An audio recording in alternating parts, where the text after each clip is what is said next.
we announced a new partnership with Match Group, which is a company that owns applications like Tinder, and they will begin a pilot using World ID precisely to prevent this problem so that you can have the trust that you're talking with a real human. Basically, verified humans will have a blue check mark on their profile. Does it also help with the catfishing because you have an actual real face? Yes, we have a product called World ID Deep Face, which allows precisely for that, where you can know that picture actually belongs to the person that you're talking to. Well, there you have it, eh? Crypto coming to Tinder.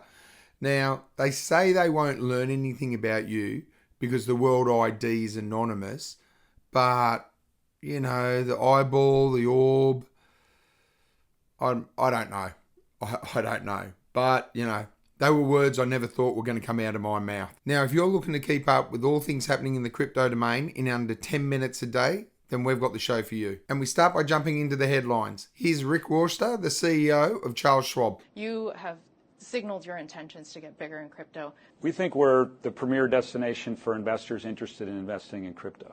We custody the most crypto ETF assets in the industry. We are working on a plan to launch spot crypto in the next 12 months. We have lots of ways for clients to get invested in crypto. They can buy the ETFs, they can buy Bitcoin futures, they can buy closed-end funds which track the price changes of crypto. So there's lots of ways to get invested. And what we saw in the fourth quarter of last year when there was a real uptick in interest in crypto is we saw a 400% increase in the traffic to our crypto site. Well, how do you get to spot crypto given the regulatory environment? I think there's a very clear path for firms like us to be able to launch crypto. There was a rule called SAB 131. It mandated that for every dollar of client crypto assets, we had to hold capital against that. That made it impossible for us to be in the market. That rule has been changed, and so I do think there is a clear path for getting this done. Okay, so more bullish news, hey? So for those of you who don't know who Charles Schwab are,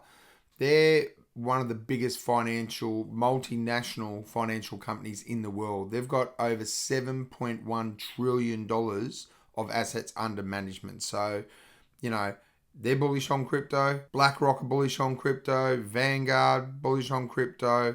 What can I say? Honestly, it's great. It's a great time to be in crypto. We're all still early in crypto. Now, when he was talking about earlier that you had to hold 100% capital. Now, banks will generally, it probably varies all over the world, okay? So don't quote me on this. I'm not a financial advisor. But say they have to hold 10% capital. That means for every dollar that they lend out, as an example, with a bank doing loans, they would have to hold 10 cents, right? They have to hold 10% capital. If they have to hold 100%, that means for every dollar they lend out, they have to hold a dollar as well on their balance sheet for that. Like actually have that dollar. Whereas normally they can lend out $100 and they've got to hold, say, as an example, they've got to hold $10 on their balance sheet. So that's meant to cover if loans go into default and things like that. But that's what he was talking about there. And now let's jump into the other news headlines for the day. 21 Shares has filed for a spot SWI ETF in the US. Now the aim is to give investors direct access to the SWI token, and it will be custodian by Coinbase. Now, if this gets up, this will be really positive for the SWI price, right? We've seen it being spoken about all over XSWI. It's one of the main coins of this cycle, so that's something we really should be keeping an eye out for. Okay, so next up we have MicroStrategy, or Strategy as it's now known, headed up by the one and only Michael Saylor. Now, they've made a net loss for Q1 of 4.2 billion, even though they made a gross profit of 77.1 million during that period. Now, the loss has been driven by a fair value adjustment to their holdings on Bitcoin. They made a yield of 13.7% and a dollar value BTC gain of 5.8 billion. Now, on the back of that, they're going to raise their yield expectations for 2025 to 25%, and they're going to try and raise 84 billion.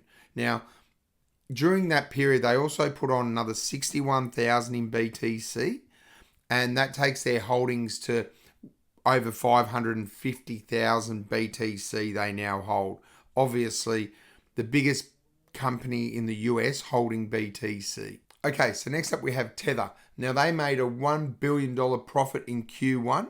Now that was predominantly off the back of the fact that they have $120 billion in US Treasuries. Now we all know that Tether is one of the big boys, right? It's the biggest stable coin in the market, and this just really reinforces their dominance in the stable coin market. However, with so much in US Treasuries, it does raise some concern about their reliance on the US Treasuries if the markets do shift at all. Now, in saying that, they do have 5.6 billion excess in reserves, and they did grow by 7 billion in the last quarter over that period. But they are definitely a monster and definitely the big stable coin that most people I know use when they're moving between exchanges, moving between tokens, things like that. Okay, so now we move on to the House Republicans. So they're set to unveil a draft digital assets bill before the May 6th hearing into refining the FIT 21 Act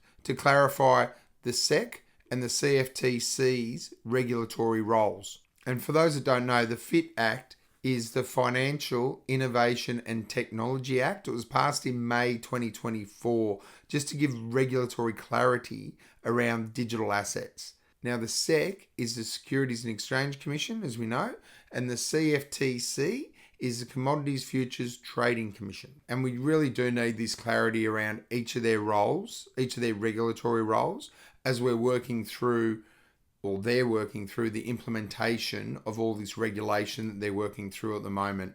It's again, there's just so much happening in the space. I again think this is positive because you will have clarity. That's what the space has been looking for. It's just been looking for clarity.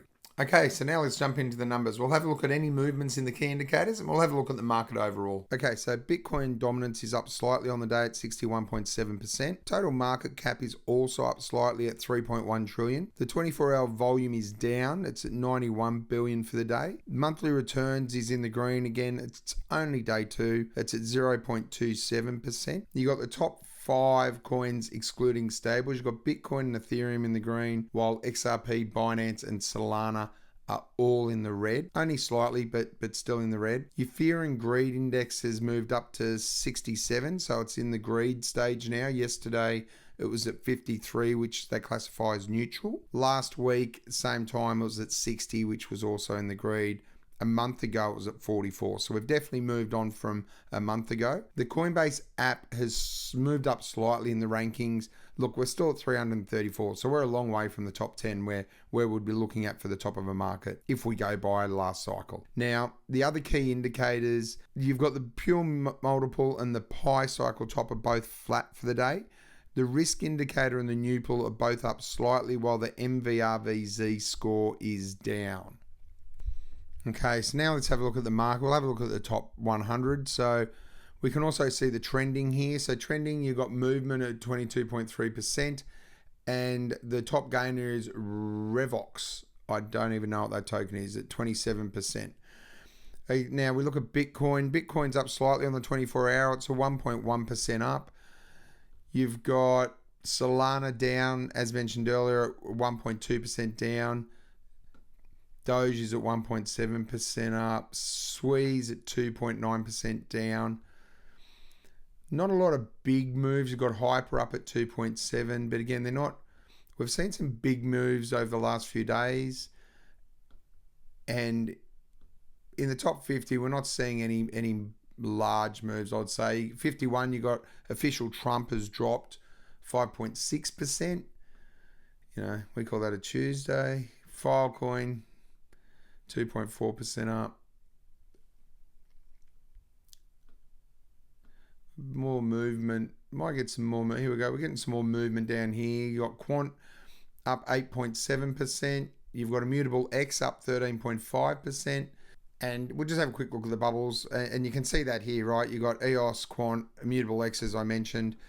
You got FET down, Brett down, Sui, Bonk, Pengu. So, you know, the memes aren't doing too good today. Fartcoin, Pengu, Trump, Bonk, Pepe, Brett, Floki are all down a bit today. Okay, let's leave it there for today. Now, if you found this video useful, please give it a like. And if you like getting your information from around the crypto domain in under 10 minutes every day, please subscribe, click the bell notification so you're notified when I release a video, and I'll see you in the next one.